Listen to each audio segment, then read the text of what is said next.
हम सब ये जानते हैं कि हमारा भारत विविधता में एकता वाला देश माना जाता है। यहाँ आपको अनेकों धर्म, समुदाय और जाति के लोग मिल जाएंगे। पर आज भारत की जनसंख्या 130 करोड़ से भी ज्यादा है। इतनी बड़ी संख्या और विविधता वाले देश में व्यक्तिगत और सामुदायिक पहचान के लिए मांग उठना एक स्वाभाविक सी बात है। और हाल ही में एक ऐसे ही सामुदायिक मांग भारत में उठ रही है। यह मांग पश्चिमी भारत में एक अलग भील राज्य के निर्माण को लेकर है। आजकल सोशल मीडिया और न्यूज़पेपर में एक अलग भील प्रदेश की मांग का आंदोलन जोर पकड़ रहा है। आज के इस वीडियो में हम विस्तार से जानेंगे कि भारत में भील समुदाय कौन है, साथ ही में भील समुदाय के द्वारा भारत की आजादी में उनका क्या सहयोग रहा और ये अलग राज्य की मांग क्यों कर रहे हैं। इसके अलावा ये भी जानने की कोशिश करेंगे कि एक अलग राज्य के निर्माण को लेकर इसके पक्ष और विपक्ष में इतना विरोध क्यों हो रहा है। सबसे पहले हम जान लेते हैं कि भारत में भील समुदाय कौन है। भील समुदाय भारत के सबसे प्राचीन आदिवासी समुदायों में से एक है। भारत में भील समुदाय उस समय से रह रहा है जब आर्यंस का भारत में आगमन भी नहीं हुआ था। भील शब्द विल शब्द से निकला है, जिसका द्रविड़ भाषा में मतलब होता है धनुष। इसी कारण भील समुदाय को भारत का धनुष पुरुष भी कहा जाता है, क्योंकि ये समूह हमेशा अपने साथ धनुष रखता है। और आज भील समुदाय भारत का सबसे बड़ा आदिवासी समुदाय है। साल 2011 की जनसंख्या रिपोर्ट के अनुसार पूरे भारत में 10 करोड़ 42 लाख की भील जनसंख्या है।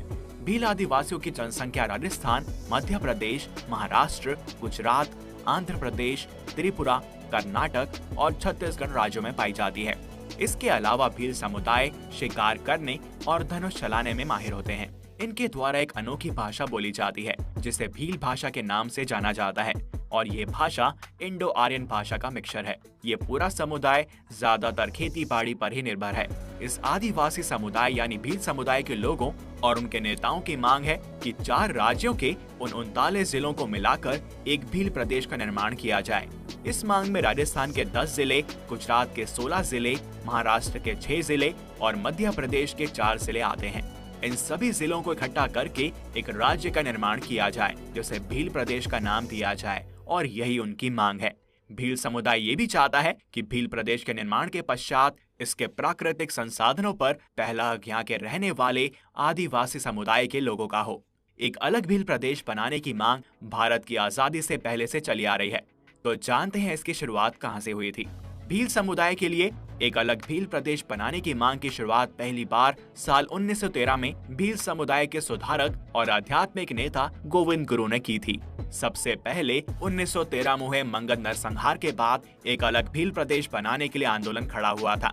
मंगध नरसंहार जलियांवाला बाग नरसंहार के 6 साल पहले हुआ था, जिसे इतिहास में आदिवासी जलियांवाला नरसंहार भी कहा जाता है। 17 नवंबर 1913 को राजस्थान और गुजरात की सीमा पर मंगध की पहाड़ियों में ब्रिटिशर्स की फौज के द्वारा सैकड़ों भील आदिवासियों को बिना किसी वजह से मार दिया गया था। इस कारण एक अलग भील प्रदेश की मांग उठी थी, लेकिन आजादी के बाद भी एक अलग भील प्रदेश की मांग को पूरा नहीं किया गया। भील समुदाय के लोग और उनके नेताओं के अनुसार भील समुदाय के साथ ऐतिहासिक रूप से भेदभाव किया जा रहा है। ब्रिटिश काल के दौरान जो भी आदिवासी या जनजाति ब्रिटिश सरकार के साथ सहयोग नहीं करते थे, उन्हें अपराधी करार कर दिया जाता था, जिसमें भील समुदाय एक प्रमुख आदिवासी समुदाय था। साल 1857 की क्रांति के समय भी अंग्रेजों के खिलाफ क्रांति में अनेकों आदिवासी समुदाय ने स्वतंत्रता सेनानियों का सहयोग किया था। इसमें भील समुदाय एक प्रमुख आदिवासी समुदाय था, लेकिन 1857 की क्रांति के नाकाम हो जाने के बाद अंग्रेज सरकार के द्वारा आपराधिक जनजाति अधिनियम 1871 पास किया गया।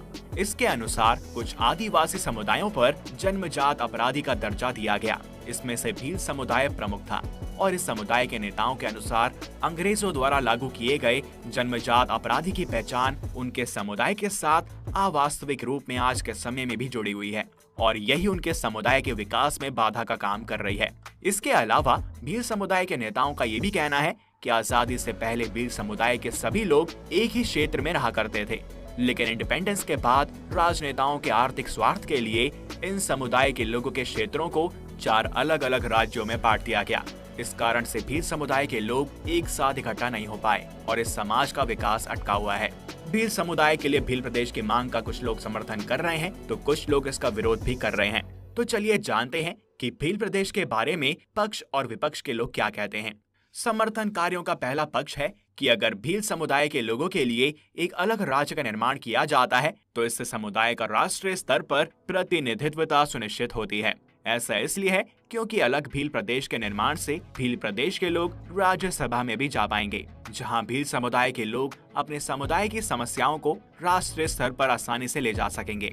साथ ही अलग भील प्रदेश के निर्माण से इस आदिवासी समुदाय की संस्कृति और भाषा को भी संरक्षण मिल पाएगा। इसके अलावा अलग प्रदेश बनाने से भील समुदाय अधिक सशक्त और विकसित हो पाएगा। तो भील प्रदेश की मांग कराने वाले नेता उत्तराखंड और छत्तीसगढ़ राज्य का उदाहरण देते हैं, क्योंकि ये दोनों ही राज्य साल 2000 में उत्तर प्रदेश और मध्य प्रदेश से टूटकर बने थे।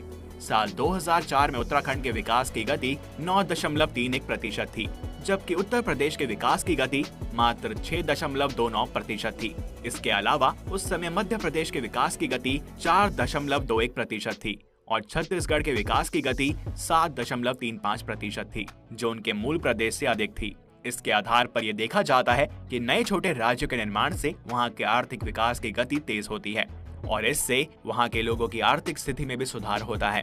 अब जहां पर पक्ष होता है वहां पर विपक्ष भी जरूर होता है। इस प्रदेश के निर्माण को लेकर इसका विरोध करने वाले भी अपना तर्क देते हैं। विरोध करने वाले लोगों के अनुसार जाति, धर्म या किसी भी समुदाय के आधार पर एक नए राज्य का निर्माण करके भारत की एकता और क्षेत्रीय अखंडता को खतरा पहुंचता है। एक अलग राज्य के निर्माण से क्षेत्रवाद को बढ़ावा मिलता है। क्षेत्रवाद की भावना के कारण लोगों के लिए अपना क्षेत्र देश से कई अधिक महत्वपूर्ण हो जाता है।